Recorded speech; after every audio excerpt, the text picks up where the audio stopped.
Nobody pull a hamstring. Yeah, my Warm your butt cheeks up. Warm up your butt cheeks. Cut there. Copy that. There you go. Here it comes. I broke it. Ew.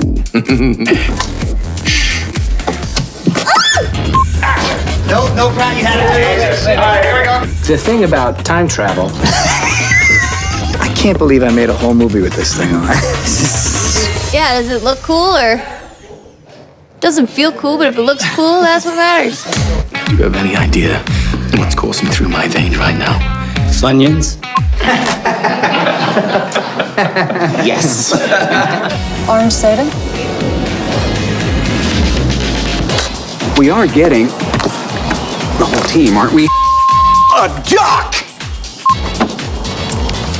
Good one.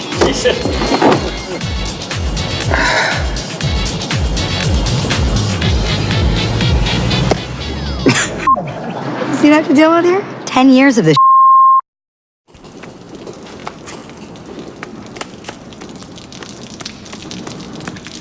All clear, which way? Oh, you say something? I said I want to claw my eyes out. But unfortunately, it wouldn't do any good, because I already saw the awfulness. Will you focus? I'm focused. This pretty place is about to get uglified real quick by a bunch of frickin' elves. Do you know that I saw all these people die? So this is a little bit difficult for me. Okay, so why don't you reach down deep inside and try and find a small ounce of humanity? Just give me the thingy. Just give me the thing. Just give me the thing. I didn't even want to come here. Living all these repressed memories. God, get it together. Get it together. You're embarrassing. All right, which way? You don't know? You used to frickin' live here. For 1,500 years, not forever. That way, I think. Yeah, maybe. We are dead. We are so, so dead. Peggy has a career and she has a lot of self-respect, and she's pretty sick and tired of lots of men kind of not taking her seriously in the army and you know, playing around with her. I think Peggy relates to someone really fighting for what they believe in and really having to struggle all the time to prove themselves, and she, being the only woman in this environment, knows exactly what that feels like. It's not just the normal everyday love story. There's something else. In the same way that we love Steve because he exhibits some sort of determination and selflessness, it's the same thing that attracts her to him. Steve learned a lot from Peggy Carter. If you go back and look at the first Avenger, that is the essential relationship that I think turned him into who he is today. It turned him into Captain America. Her sense of integrity, her call to action are all qualities that have been ingrained in Steve and are his best qualities. And they come from example from Peggy. And so I think it was critical that her character embody those essential qualities, because he wouldn't be who he is without them. I'm gonna need a rain check on that dance. A week next Saturday at the Stork Club. You got it. 8 o'clock on the dot. Don't you dare be late.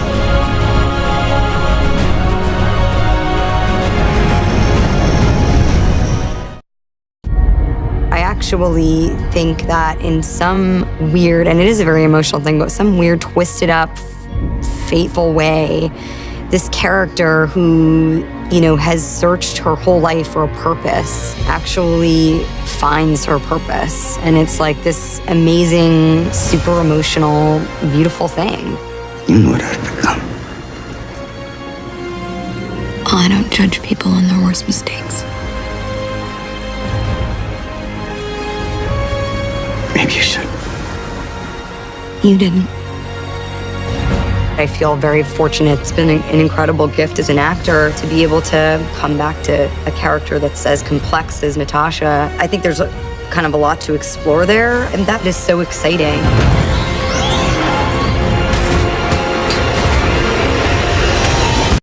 Robert has a whole career of great work behind him, and he was at a point in his life and his career where he was ready to break out and do something really big and exciting. Sean was in love with the idea of Downey playing the part. And we all felt so sure about him on a creative level. Because he wasn't instantly a slam dunk approval, I suggested we have screen tests.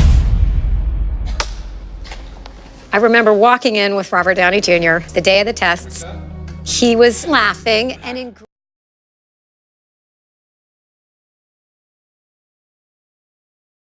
great spirits and completely at ease, and he got in front of the camera and started saying the lines. I assure you the day weapons are no longer needed to keep the peace. I'll happily transist to manufacturing bricks and beams for baby hospitals, making hemp pants and the like, but until that time, can I get you a drink? I don't want to call it an out-of-body experience, but it was one of those rushes that I'm sure like somebody would feel if they're about to play a big sporting arena, playing for the ring or something like that. It was just like, am I gonna pass out or am I gonna nail this?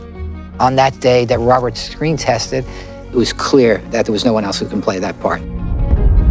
It was magic. It was exactly the feeling as a casting director with Kevin, with John, with everyone, that we all wanted to have that feeling like we have it. This is it. This is Iron Man.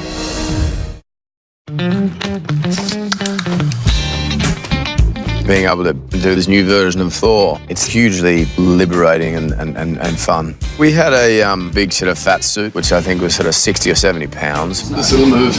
Yeah, that's the shimmy. It was the hottest I've ever been. How does that feel? Oh, I mean, amazing. Looks like it's in the right place. And we had obviously the beard, the hair, and I have these things that go in the mouth to kind of plump out my cheeks a bit, which sort of had a little effect on the voice as well, but probably in a good way. It was a different Thor. Hey, my name's Thor. 22 years old. Live on Asgard, and I like sugar. We're shooting a superhero film, and here's one of the most recognizable superheroes, but he's just turned into a new character. What Chris does with that character and how it just kind of has this shift. His excitement was really palpable. He'd been playing the character for a while and really wanted to find something new. He has such dexterity as a talent. He's incredibly funny. He has just really lovely energy. Is he asleep? No. I'm pretty sure he's dead. I don't know how you're gonna get through all of that. Don't worry. She's got help. It was really beautiful to feel this sort of Marvel sisterhood, you know, and we're all coming from so many different films that we all came together. It's kind of like, I see what you do. I know your powers. Okay, show me what you got. And then we just clicked. And we were just like cheering each other on. Everyone's just kind of taking their turns, moving around, trying to help each other out. It was so fun. You share this connection. So there's a connection without ever having met. It's a really cool thing about the whole battle. That day was insane. We were all in it together and it felt electric. It was really, really cool.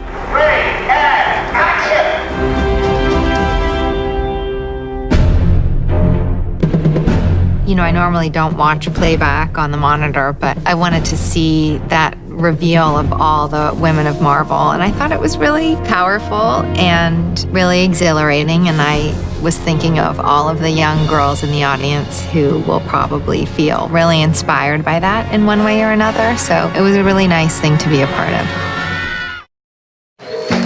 It's indescribable to work with creative people, especially people who make movies. It is such a thrill. You know, it's overwhelming when I think about it. And I keep saying to myself, I can't believe this is me. I can't believe I lucked out this way. Let's give it up for Stan Lee, guys. Woo-hoo, yeah! 5 lousy words they gave me to say. Thank you so much. You're a great director. It's something you never forget. And thank you for all of this, and I hope that I didn't set interviewing back a few decades. Okay. I'll see you later. Thank you. Appreciate it. I remember every cameo I've done since the first one. And I think I'm a very lucky guy.